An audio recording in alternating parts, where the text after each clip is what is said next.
नमस्कार, मी अंकिता जाधव. आपण पाहताय जय महाराष्ट्र बातमीपत्रात तुम्हा सगळ्यांचं स्वागत. बातमीपत्राच्या सुरुवातीला मोठी बातमी. मुख्यमंत्री देवेंद्र फडणवीसांचाही आज जेनझिन सोबत संवाद आहे. नागपुरात मंथन फॉर युवा कार्यक्रमाचं आयोजन करण्यात आलेलं आहे. रेशीमबाग मैदानावर या कार्यक्रमाचं आयोजन केलेलं आहे. तिलक वर्मा, राज चमानीसह दिव्या देशमुखचीही आज उपस्थिती असेल. नागपुरात आज मुख्यमंत्री देवेंद्र फडणवीस हजारो तरुण आणि जेनझिन सोबत संवाद साधणार आहेत. मंथन फॉर युवाच्या वतीनं 8 ते 23 ऑगस्ट दरम्यान चित्रकला, गायन, नृत्य, काव्यवाचन, वक्तृत्व, विज्ञान प्रदर्शन, कॅम्पस लीडर समिट, हॅकेथॉनसह विविध उपक्रम घेण्यात आले. विकसित नागपूर या विषयावर तरुणांनी मांडलेल्या संकल्पना, स्टार्टअप आणि संशोधनावरही संवाद साधण्यात आला. आज या अभियानाचा रेशीमबाग मैदानावर मुख्यमंत्र्यांच्या उपस्थितीत समारोप होतोय. यासाठी भव्य स्टेज मंडप उभारण्यात आलाय.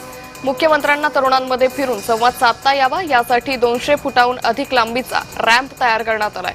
कार्यक्रमाला सुमारे 25,000 तरुण उपस्थित राहण्याची शक्यता आहे. ढोल ताशांचं वादनही केलं जाईल. क्रिकेटपटू तिलक वर्मा आणि बुद्धिबळपटू दिव्या देशमुख यांचीही उपस्थिती या कार्यक्रमासाठी असेल. त्यामुळे नागपूरमध्ये मंथन फॉर युवा कार्यक्रमाचं आयोजन करण्यात आलेलं आहे.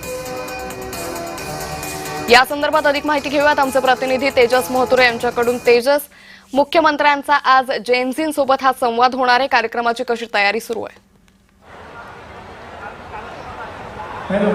नक्कीच आपण जर बघितलं असेल तर काल पुण्यात राहुल गांधी यांनी छात्र की गुंज या कार्यक्रमात विद्यार्थ्यांशी संवाद साधला. आज नागपुरात मुख्यमंत्री देवेंद्र फडणवीस आपल्या स्वतः होम ग्राउंडवर जे आहे ते जेनझिनशी संवाद साधणार आहेत. माझ्या कॅमेरामॅन मंगेश मोहिते दाखवेल की प्रचंड गर्दी जी आहे ते तरुणांची या ठिकाणी आहे.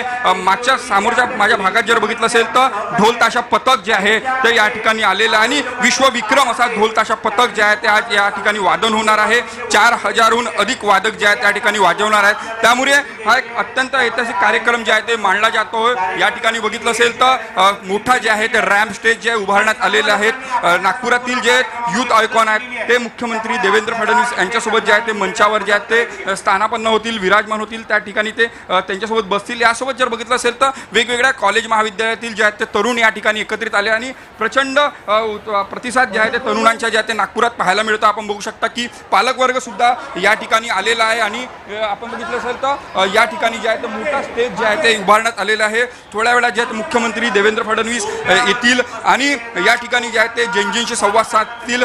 ज्या पद्धतीने बघितलं असेल तर मंथन फॉर युवा असा प्रकारचा कार्यक्रम या ठिकाणी आयोजित करण्यात आलेला होता आणि त्या दरम्यान जे आहेत आज बक्षीस वितरण होणार आहे. आपल्यासोबत आयोजन समितीचे सदस्य वैभव बावनकर आपल्यासोबत आहेत. वैभव जी, काय सांगाल, ज्या पद्धतीने बघितलं असेल तर मोठ्या कार्यक्रमात जेनझिनचे संवाद जे आहेत ते मुख्यमंत्री साधणार आहेत. काल राहुल गांधी यांनी विद्यार्थ्यांशी संवाद साधला. कशी तयारी जी आहे कार्यक्रमाची झाली? काल पुण्यामध्ये झालेला जो राहुल गांधींची सभा होती ते सर्व प्रीप्लॅन्ड होती. इथं स्वयंप्रेरणेनं सर्व विद्यार्थी आणि बँड पथक आलेले आहेत आणि जो खरा जेनजी आहे तो देवेंद्रजींवर विश्वास ठेवून इथं आलेला आहे. एकूणच बघितलं असेल तर काल राहुल गांधी यांच्या कार्यक्रमाला सुद्धा उत्स्फूर्त प्रतिसाद जे आहे ते पाहायला मिळाले. विद्यार्थ्यांनी मंचावरून राहुल गांधी यांची चर्चा केली. देवेंद्र फडणवीस चर्चा करणार आहेत का आज? काल जे राहुल गांधीजी झालेले आहेत त्यांची सभा वेगळी होती. इथं जेनजी स्वयंप्रेरणेनं आलेला आहे. इथं कुठलाही नेता व्यवस्था करण्यात आलेला आहे. सर्व इथं आयोजन समितीने व्यवस्था करून सर्व लोकांना बोलवलेलं आहे. अशा पद्धतीने कार्यक्रमाचं नियोजन जे आहे ते आपण आयोजन समितीने केलेलं आहे. इथं विष्णूजी आणि रितेशजी आहेत. त्यांनी योग्य पद्धतीने आणि प्रत्येकांना प्रत्येक जेनजीपर्यंत पोहोचण्यासाठी अनेक माध्यमांचा वापर केलेला आहे. परंतु कुठेही बसेस लावणे किंवा एखादा नेता फिरेल अशा पद्धतीने जसं काल झालं तसं झालेलं नाही. नक्कीच आपण जर बघितलं असेल तर प्रचंड मोठा जे आहे ते स्टेज या ठिकाणी उभारण्यात आलेला आहे. रेड कार्पेट या ठिकाणी आणि 200 फुटाचा संपूर्ण हा रेड कार्पेट आहे आणि या ठिकाणी जे मुख्यमंत्री देवेंद्र फडणवीस येणार आहेत, जेनजीशी संवाद साधणार आहेत, नागपूरच्या तरुणांशी संवाद साधणार आहेत. यासोबत जर बघितलं असेल तर बुद्धिबळपटू देशमुख असेल, क्षितिजा देशमुख असेल, दिव्या देशमुख असेल ते असणार आहेत, वरुण वर्मा असणार आहेत, क्रिकेटपटू, असे वेगवेगळे युथ आयकॉन या ठिकाणी असणार आहेत. आणि आपण बघू शकता की या ठिकाणी जे आहेत ते तरुण सुद्धा या ठिकाणी आपल्याला पाहायला मिळत आहेत. आपण जे आहे ते विद्यार्थ्यांशी जे आहे ते संवाद साधण्याचा प्रयत्न करू. काय सांगाल, कुठनं आलात तुम्ही?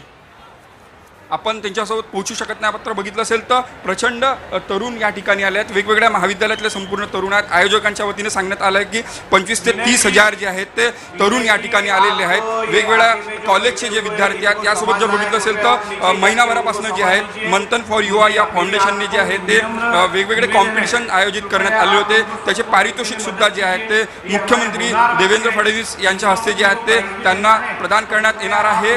यासोबत नागपुरातील जे ढोल ताशा पथक आहेत ते ढोल ताशा पथक जे आहेत ते एका छताखाली म्हणजे एका मैदानावर जे आहेत ते ढोल वादन करणार आहेत आणि आज विश्वविक्रम जे आहेत ते गाठण्याचा प्रयत्न त्यांचा आहे. 4,000हून अधिक जे आहेत ते तरुण या ठिकाणी आले आहेत. आपण बघू शकता की समोर या ठिकाणी तरुण सुद्धा आलेले आहेत. ढोल ताशा पथक जे आहेत ते आलेले आहेत आणि ऐतिहासिक कार्यक्रम जे आहेत ते आज नागपुरात पार पडणार आहे. राहुल गांधी यांनी काल जे आहे ते विद्यार्थ्यांशी संवाद साधल्यानंतर आज भाजपने सुद्धा अशा प्रकारची कार्यक्रमाची तयारी या ठिकाणी केलेली आहे आणि मंथन फॉर युवा अशा प्रकारचा कार्यक्रम आहे. 1 सिटी 1 मुवमेंट 1 फ्युचर अशा प्रकारच्या कार्यक्रमाच्या एका अर्थाने निश्चित slogan आहे. तेजस, त्यामुळे आणि थोड्या वेळात एकंदरीतच आता मुख्यमंत्र्यांच्या उपस्थितीकडे सर्वांचाच नजरा लागलेला आहे. या संदर्भातले अपडेट आम्ही तुमच्याकडून घेत राहू. तुर्तास धन्यवाद आपण दिलेल्या सविस्तर माहितीसाठी.